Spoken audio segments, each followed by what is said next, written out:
Bueno, buenas noches. Este es el video de presentación del segundo espacio académico, de la segunda entrega académica que tenemos en el taller de investigación para la maestría en educación virtual. En este espacio nos encontramos los profesores Jonathan Forigua, Danixa eh, Alfaro, Germán Gómez, Adrián Incapié y quien les habla, Andrea Garzón. Somos cada uno de nosotros docentes en diferentes territorios. Tenemos docentes del área de Bogotá y también docentes de Putumayo, Cesar y del Huila. A continuación, vamos a presentar cada uno nuestras autoetnografías y posteriormente vamos a dar paso a la presentación de las preguntas detonantes para dar un poquito más apertura al trabajo que se pretende realizar en esta segunda entrega. En ese orden de ideas, doy la palabra entonces a mis compañeros para que empecemos a presentar nuestras autoetnografías. Bueno, entonces voy a empezar con mi autoetnografía. Vamos a empezar con el dominio conceptual, dominio experiencia disciplinar. Comentar que mi formación universitaria es licenciatura en filosofía, pero yo ejerzo como docente de primaria rural. Como tal, no puedo ejercer mi área donde trabajo, pero mi formación filosófica me da un horizonte para desarrollar mi trabajo. Y pues como la filosofía es el amor al conocimiento, eso he tratado yo de, de impregnar en los estudiantes, de enseñar en los estudiantes, de incentivar en ellos el amor por el conocimiento. Ese es como mi experiencia disciplinar. Bueno, allá yo me toca que trabajar todas las áreas y también todos los grados desde preescolar a quinto. Hasta el momento he tenido 43 estudiantes, aunque pues ya pronto voy a tener una compañera. Donde yo trabajo es en la sede El Tote, es una sede del Colegio María Auxiliadora del municipio de Iquirahuila. Es una zona de difícil acceso en una montaña profunda, con amenazas incluso de avalancha. En marzo tuvimos una avalancha que se nos llevó la cancha, entonces no tenemos casi espacios para desarrollar el trabajo, a pesar de que hay tantos niños en la sede. Ya en la parte, las estrategias que yo he utilizado, yo me he enfocado, como manejo todas las áreas, pero me he enfocado para incentivar ese amor por el conocimiento en dos áreas en específico, que es incentivar la lectura y incentivar el trabajo en la matemática, porque yo pienso que por medio de la lectura, el estudiante tiene acceso al pensamiento, lo complejiza, lo mejora y la matemática se lo ayuda a estructurar. Entonces, esas han sido mis estrategias principalmente, enfocarme en incentivar la lectura por medio de lecturas al aire libre, lecturas guiadas. Y pues he visto resultados, he sentido que los niños se han enamorado. Yo he tratado de llevarles libritos de literatura infantil.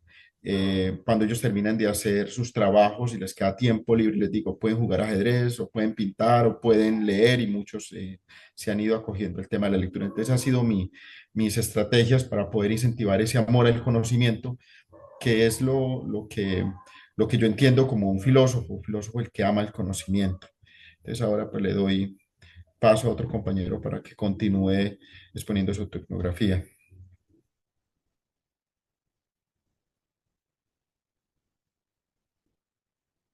Hola, buenas noches. Mi nombre es Germán Gómez. Bueno, en cuanto a mi práctica, primero que todo, soy docente de ciencias sociales. En cuanto a mi práctica, eh, siempre me he preocupado por buscar que mis estudiantes conozcan de fondo cómo es la realidad social. Para ello, pues, es importante analizar la historia por medio de todos los relatos que existen sobre el medio, la influencia que hay en medio de él, teniendo en cuenta que los contextos son muy diferentes. Mi labor se ha desempeñado en el Bajo Putumayo, en donde hemos sido afectados por la violencia. Y pues en base a eso, la idea dentro del área de ciencias sociales que manejo es buscar dar a conocer cómo el conflicto armado ha tenido la influencia en los diferentes estilos de vida de las comunidades. Esto ha generado unas oportunidades que a la vez permiten contrarrestar unos desafíos que ya pues como lo mencioné hace un momento, por la influencia de los grupos al margen de la ley, guerrilla, paramilitares y el narcotráfico, estos han influido mucho en los estilos de vida de la sociedad, en lo cual dentro del sector educativo nos confrontamos con que tiene que ver con la deserción escolar, el interés de comprender la historia, cómo esta ha forjado el presente y tener ideas de cómo puede venir el futuro. También la búsqueda del rescate de los valores que se han perdido por la misma influencia del conflicto armado. Y pues como estrategias se ha implementado el trabajo por medio de la Cátedra de la Paz, con el objetivo de buscar el rescate de esos valores, teniendo en cuenta lo que es la lúdica, el juego. Además de esto, la formación de líderes por medio del proyecto de paz y democracia, en donde los representantes de los diferentes grados ejercen ese liderazgo para conocer lo que tiene que ver con derechos humanos. Y en esa medida, ellos ser también formadores dentro de sus grupos en los diferentes niveles de la institución. Además de esto, también tenemos una idea que siempre ha funcionado, es el uso de la lectura sobre lo que tiene que ver con textos sobre el conflicto en Colombia para entender las necesidades del entorno, la región y cómo se ha vivido el conflicto armado a nivel nacional y cómo ha sido la influencia de este en el desarrollo de nuestra sociedad. Muchas gracias.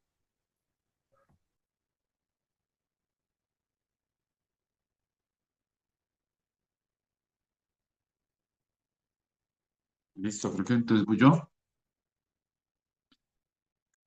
Bueno, mi nombre es Jonathan Forigua. Yo soy docente de lengua castellana del programa Semillas de la Secretaría de Educación de Bogotá. Y mi práctica pedagógica se ha construido, pues, en primer lugar por un reto, porque desde la universidad, yo soy licenciado en lengua castellana en la Universidad Distrital, pero digamos que la formación que yo recibí, pues en términos de práctica disciplinar, pues no tuve como mucha experiencia, por lo menos en temas relacionados con gramática, con alfabetización. Entonces ha sido más en la práctica donde he podido adquirir como estos conocimientos eh, y pues he logrado también un poco darle sentido y cogerle un poco pues el amor a la gramática, a la lingüística, a la comunicación. También encontrar en la literatura una posibilidad no solamente de goce estético, sino también para poder formar liderazgo y empoderamiento en las estudiantes. Creo que ha sido como la experiencia que he tenido allí desde mi práctica en el contexto.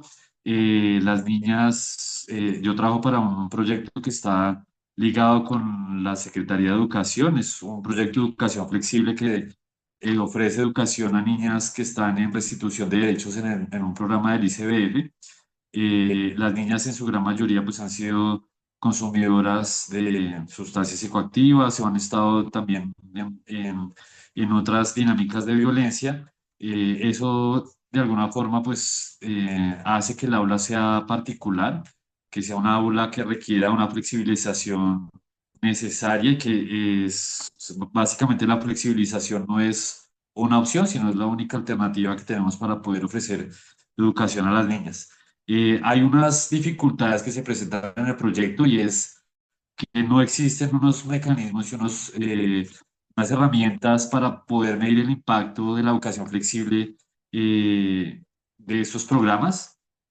Y además de eso, pues seguimos teniendo unas pautas homogenizadoras de parte de la Secretaría de Educación y unos lineamientos que no responden pues a la diversidad que tenemos nosotros en el aula. Entonces eso es, digamos, uno de las dificultades que presentamos.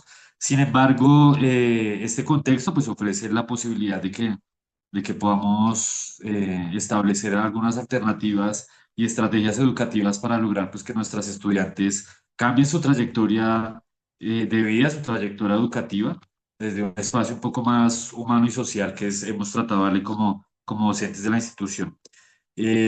Utilizamos como estrategias la integración curricular.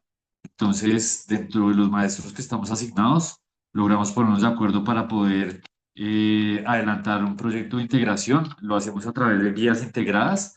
Básicamente, cada docente nos ponemos de acuerdo para elegir un tema integrador y cada uno de nosotros aporta desde su área para construir un proyecto final integrado. Entonces, como ejemplo del periodo anterior, pues las niñas tuvieron que construir un celular análogo en cartón, donde tenían que eh, personificar, crear una red social de un sabio antiguo. Entonces, desde esa óptica, por ejemplo, desde mi área le aportamos a partir de la literatura griega, desde la gramática, la construcción de biografía, la comunicación y medios de comunicación, etcétera. Y así cada área le aporta al proyecto. Digamos que eso ha sido gratificante porque a las niñas les gusta, les motiva y sienten pues que el aprendizaje es un poco más fácil, pues, digamos, de asumir, no con la clase tradicional. Finalmente, pues, yo creo que la práctica pedagógica que hemos podido desarrollar nos ha brindado la garantía o como la satisfacción de, pues, que no estamos enseñando contenido, sino que realmente estamos procurando una educación desde lo humano, desde lo colectivo, lo comunitario y lo social, y que siento que de alguna forma, pues, logra impactar la trayectoria de ellas y esperamos, pues, por lo menos que logren reincorporarse nuevamente al sistema educativo y pues que crean en la educación como un espacio de transformación. Creo que pues dentro de las reflexiones finales que me queda de mi autoetnografía es la necesidad también de construir esos instrumentos de medición y evaluación para poder establecer pues cómo puede impactar y pues cómo los podemos ajustar para generar realmente la transformación en ellas. Y listo, por ahí quedaría.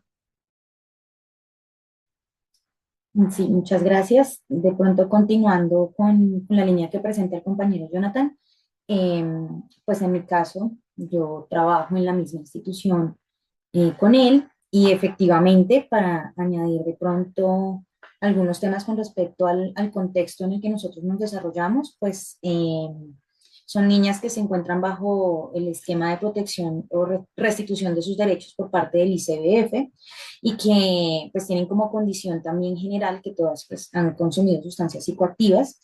Esto hace pues que nosotros tengamos varios temas importantes allí en el trabajo con ellas, que como él lo mencionaba, tiene que ver pues con inicialmente el proceso terapéutico que hacen en la fundación donde viven y posteriormente con la restitución del derecho a la educación, que es el que nosotros les brindamos.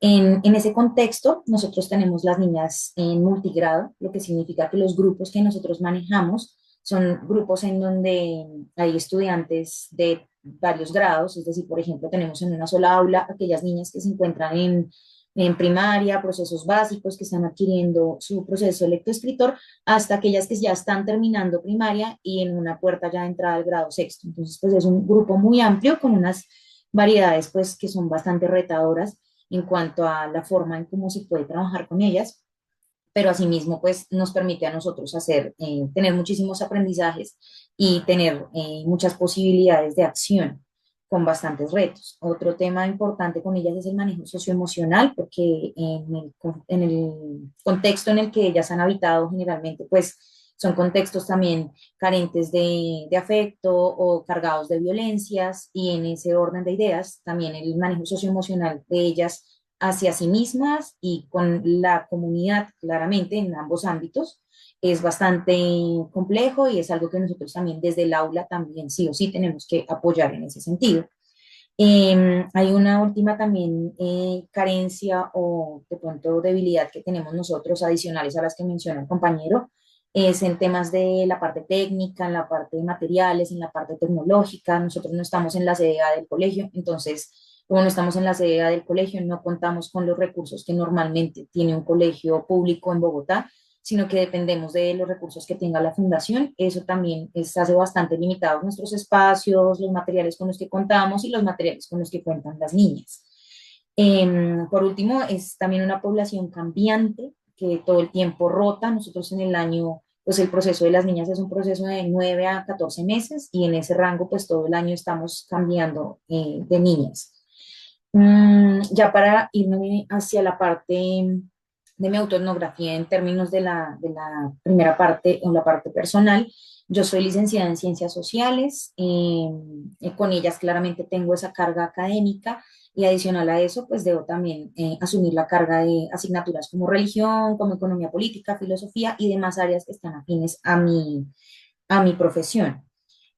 Yo considero personalmente que el maestro es un agente de transformación social y estoy convencida de que lo que nosotros hacemos en la fundación pues le apunta un poco a eso. Y desde allí, pues realmente creo que las posibilidades que nosotros tenemos en nuestra práctica pedagógica son muchas en términos de cierre de brechas, de inclusión social, de transformación, de reducción también de pronto de imaginarios que tienen las mismas estudiantes hacia ellas mismas y hacia la sociedad, y pues de alguna manera de ser la escuela también un lugar seguro en donde ellas puedan encontrar otras opciones de vida. Eso es realmente lo que creo que hace parte como de las cosas que en esta reflexión me permiten a mí pensar en las posibilidades que tenemos de acción.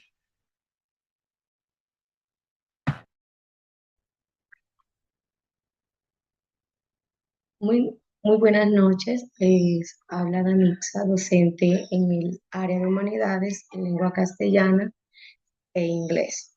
Voy a hablarles un poco sobre cómo he consolidado esos saberes y prácticas que considero que son muy valiosas. Voy a comenzar en español. Bueno, aquí he fortalecido esos procesos de lectura crítica, producción escrita, oralidad, entendiendo que son ejes centrales en la formación integral de los estudiantes. En inglés, por ejemplo, la experiencia me ha llevado a trabajar más allá del contenido. Ya me enfoco primero que todo es en esa autoconfianza, ya que me he dado cuenta que por lo general los chicos sienten ese miedo, esa frustración y pues he sacado un lema de que sí se puede, siempre le he dicho a ellos, si tú quieres, tú puedes, y eso como que ha marcado mi práctica.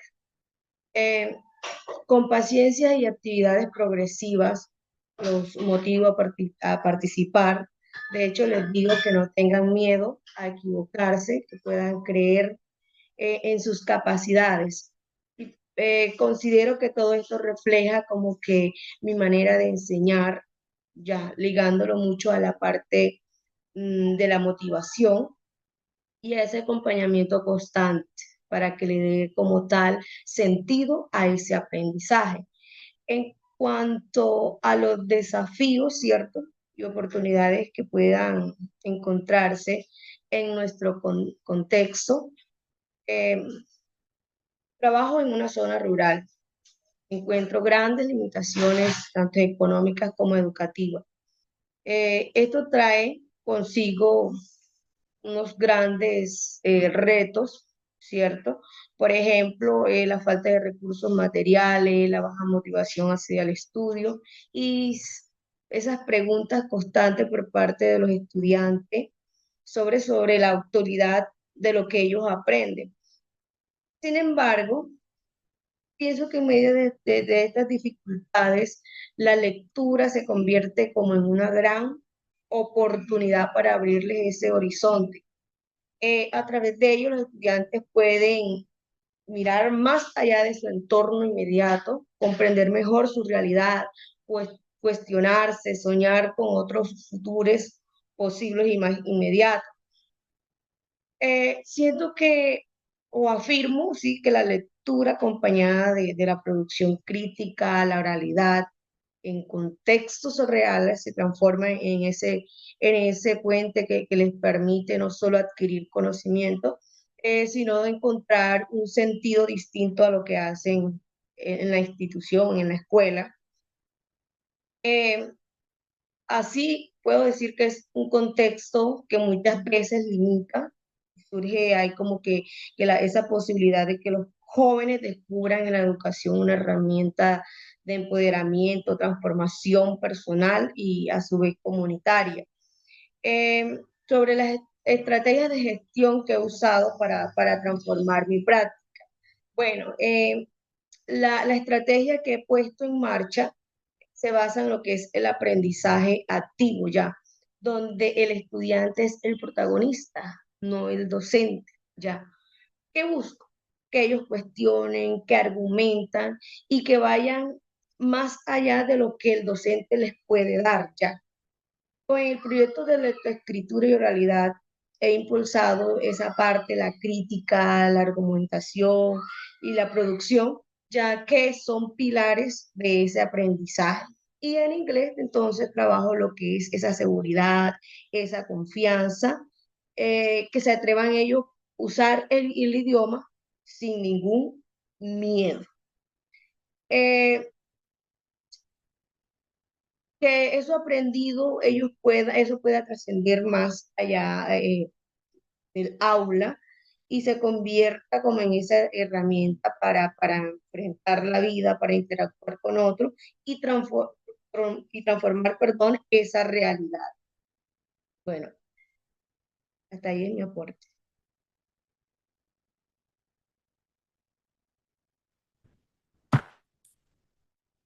Bueno, entonces ya en la parte final de las conclusiones vamos a responder a las preguntas que tenemos ahí. La primera pregunta es, ¿qué similitudes y diferencias encuentras en la forma que cada uno ha construido sus prácticas? Pues una de las principales similitudes que yo encuentro es el reconocimiento de la parte social, esa sensibilidad social que yo veo en varios trabajos, en la cual se entiende las ciencias sociales como un medio para conocer el entorno y formar en el respeto por los derechos, entender también he visto pues ese intento por entender las ciencias sociales como un espacio para evitar la exclusión, para incluir. También he visto que se valora el trabajo de la literatura para comprender su realidad, su historia. Esas son cosas como comunes que yo veo ya, digamos que en cuanto a diferencias, pues sí, todos tenemos cosas muy distintas. Algunos mencionan el acompañamiento constante, otros hablan de la educación inclusiva, otros hablan de memoria histórica. También está el tema de los proyectos de integración curricular. Entonces, todas estas propuestas que vemos diferentes, pero que en el fondo también convergen en la similitud de ese intento de entender lo social, de entender al maestro, perdón, como ese agente transformador social. Continuamos entonces con la segunda pregunta. Gracias, Adrián. Bueno, nosotros en cuanto a la segunda pregunta detonante, que es, pues, ¿qué oportunidades de transformación encontramos en el territorio o en la institución? Básicamente, pues cuando revisamos nuestras experiencias, nos damos cuenta de que a pesar de todas las dificultades que hay en los contextos educativos donde cada uno de nosotros trabaja, pues como violencia, como consumo de sustancias, falta de recursos o exclusión escolar, también aparecen muchas oportunidades de transformación. Son esas mismas realidades las que nos obligan a pensar y actuar de otra manera. En las instituciones rurales, como en el Putumayo, en Huila o en Cesar, la fuerza de las comunidades, su sentido de pertenencia y la costumbre de trabajar juntos abren la puerta a proyectos que fortalecen la lectoescritura, el pensamiento crítico y la educación para la paz. Allí, pues, la escuela se convierte en un refugio frente a la violencia y en una opción real para que los jóvenes imaginen otros caminos de vida distintos al conflicto o a las economías ilegales. En el caso de los programas de educación flexible o de quienes estamos en los programas de educación flexible en Bogotá, las oportunidades están en la posibilidad de crear experiencias pedagógicas más adaptadas, interdisciplinares y con un fuerte componente, pues, en el tema socioemocional. Esto permite que nuestras estudiantes que están en restitución de derechos, pues, se encuentren en la escuela un lugar en donde puedan sentirse empoderadas y motivadas para, pues, continuar con su vida escolar y regresar a la escuela, como incluso se llama el proyecto, volver a la escuela. Al final, lo que vemos en común es que cada territorio nos abre la posibilidad de innovar y vincular más a la comunidad y de repensar el papel de la escuela. Más que transmitir contenidos, nuestra labor se convierte en acompañar procesos de inclusión, de resiliencia, de justicia social, que poco a poco van construyendo tejido social y ampliando los horizontes de futuro para nuestros estudiantes. Ya con esto, pues, doy paso para la tercera pregunta. Listo. La tercera pregunta es, pues, ¿qué acciones conjuntas eh, eh, podrían potenciar nuestra trayectoria pedagógica y vital? Y parte un poco también de lo que mencionaba Adriana ahorita y lo que menciona Andrea frente a esos elementos comunes y a esas cosas que nos diferencian, que también por el hecho de diferenciarnos, pues nos pueden complementar y pueden de allí surgir algunas propuestas. Entonces, por un lado, podríamos sistematizar nuestra experiencia. Es algo como muy importante que podamos realizarlo de manera juiciosa y poder compartir nuestras experiencias a partir pues, de lo que vivimos en nuestros territorios. Eh, Cada uno de nosotros tiene una experiencia innovadora, ya sea alrededor de la lectura, de la escritura, del proyecto de paz, de los proyectos de integración. Entonces, creo que desde allí hay una potencia también importante para poder no partir de cero, sino poder alimentar nuestra práctica a partir de otras experiencias que tenemos en territorios diferentes. Por otro lado, podríamos crear redes de apoyo, ¿sí? No solamente para compartir metodologías didácticas y experiencias exitosas, sino también para intercambiar experiencias y para generar un diálogo entre nosotros que pueda enriquecer la práctica. También de alguna forma como un sostén emocional y desarrollamos, porque a veces, como lo mencionaba Matías, pues a veces nos sentimos solos cuando desarrollamos estas iniciativas, sobre todo, digamos, en el caso de Anixa, que desarrolla su trabajo de lectoescritura de forma territorial, pues en diferentes partes de su territorio y lo hace sola. En un tercer lugar, pues podríamos mirar los proyectos interdisciplinares comunes. Esos proyectos que tenemos están articulados de alguna forma con generar liderazgo en nuestras comunidades. Entonces allí podríamos pensar un proyecto colectivo que, a pesar de que estamos en territorios diferentes, pues podríamos dialogar también para poder adelantar esos proyectos desde las diferentes áreas que nosotros abordamos y las poblaciones que tenemos. Y finalmente, bueno, fortalecer la evaluación y la medición del impacto que tiene nuestra incidencia en los territorios, ¿sí? Para poder también incidir de alguna forma, por un lado, legitimar nuestra práctica innovadora educativa, pero por otro lado también para incidir en las políticas públicas educativas de nuestros territorios. ¿Listo? Y ya creo que, bueno, finalmente creo que es importante mencionar eh, que podemos construir estrategias también colectivas, emocionales, porque finalmente pues estamos en esa dinámica todo el tiempo atendiendo los problemas o los requerimientos emocionales de nuestros estudiantes que también de alguna forma nos cargan a nosotros emocionalmente.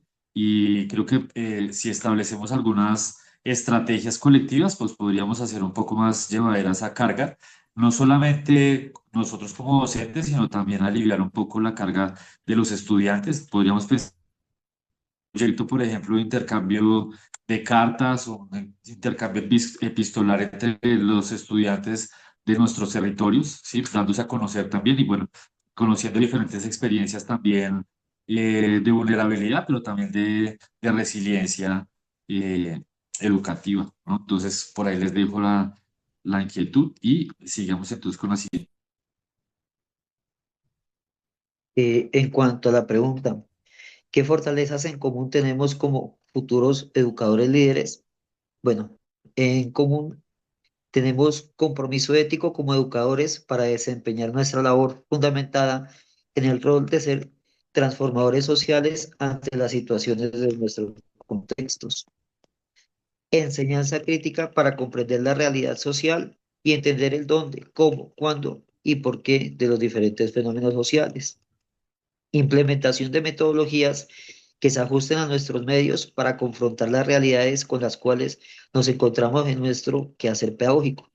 Direccionamiento pedagógico con el gobierno escolar, con el objetivo de llevar a cabo iniciativas que sean significativas en las diferentes áreas. Flexibilidad escolar, teniendo en cuenta las características de los estudiantes que se encuentran en nuestras instituciones educativas. Fomento de la lectura para despertar el interés y desarrollar la comprensión de acuerdo al área de desempeño de cada uno de los integrantes de este grupo.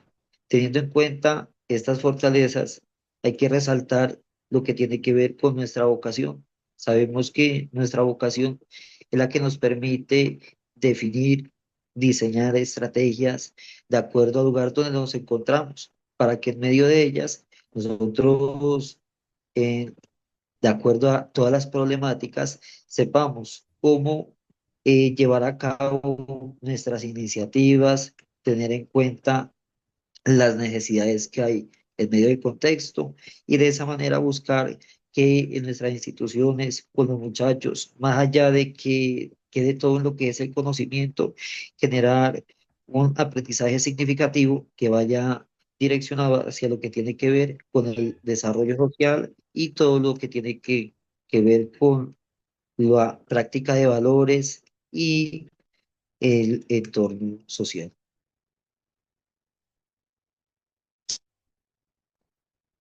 Gracias.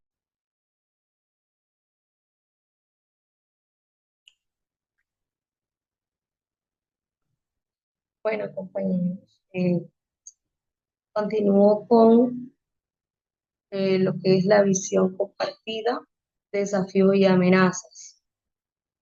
La pregunta que tenemos aquí es, ¿cuáles son los principales desafíos de nuestros contextos educativos y qué amenazas externas podrían limitar nuestras propuestas?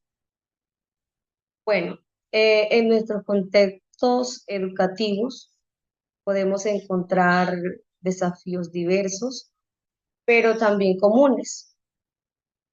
En lo rural, por ejemplo, enfrentamos la falta de infraestructura, el multigrado, la lejanía y esas limitaciones tecnológicas. En lo urbano, aunque hay más cercanías a servicios, ¿cierto? Aparecen otras dificultades y es como la atención a esos estudiantes en proceso de restitución de derechos, trayectorias educativas interrumpidas y esa necesidad de responder a realidades complejas, como es lo del consumo de sustancias. Un reto compartido, puedo decir, es la deserción escolar y esa apatía frente al aprendizaje, ¿ya? Ya que muchos estudiantes no logran encontrar sentido en lo que estudian y cuestionan como que su utilidad. Esto nos exige a nosotros como docentes motivarlos, darles esas herramientas reales y demostrarles que la educación sí transforma vidas.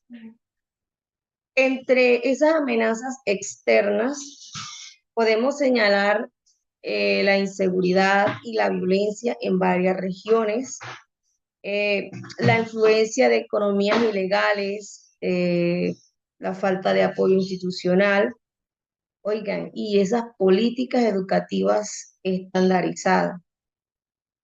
Desconocen, puedo afirmar, lo que es la diversidad de contextos y tratan por igual a las escuelas, a las instituciones, no teniendo en cuenta como que esa necesidad inmediata, específica.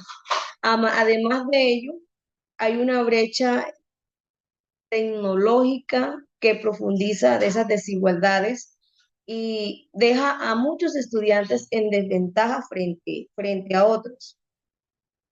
Pero concluyo diciendo,